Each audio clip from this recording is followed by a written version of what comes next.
ఎట్లా పోయినాం కదా. తమ్ముడు ఒక మాట, మా సుదర్శన్ రెడ్డి ఇక్కడనే ఉన్నాడు, సివిల్ సప్లైస్ కార్పొరేషన్ చైర్మన్గా పనిచేసిండు. మా సివిల్ సప్లైస్ మినిస్టర్గా పనిచేసిన గంగుల కమలాకర్ గారు ఉన్నారు, మా రాజ్యసభ సభ్యులు రవిచంద్ర గారు ఉన్నారు. ముగ్గురు పోయినరు. మేమేమి ఏది కూడా మేము స్టార్ట్ చేసి వదిలిపెట్టేటోళ్ళం కాదు. మేము పోయినాం, ఈడీ దాకా పోయి ఇచ్చి వచ్చినాం.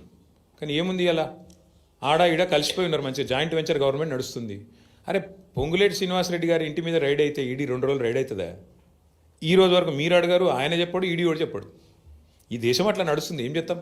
మంచి జాయింట్ వెంచర్, బ్రహ్మాండమైన అక్రమ సంబంధం. బహుశా భారతదేశంలో ఎక్కడ ఉండేది ఇంత దరిద్రమైన రిలేషన్షిప్. అట్లాంటిది నడుస్తుంది రాష్ట్రంలో. మీడియా రాయదు, మీడియా అడగదు. అడుగుడంతా మమ్మల్ని అడుగుతారు, ప్రతిపక్షంలో ఉన్న వాళ్ళను. అధికార పక్షంలో ఉన్న మంత్రిని అడగరు, ఈడీఓని అడగరు. అడుగురు మీరు కూడా ఒకసారి మంత్రి గారిని గట్టిగా ధైర్యం చేసి. ఏం చేస్తాడు ఆయన? కొరుకుతాడా? కొడతాడా? బాంబులు వేస్తా అని బెదిరిస్తారు, అంతే కదా.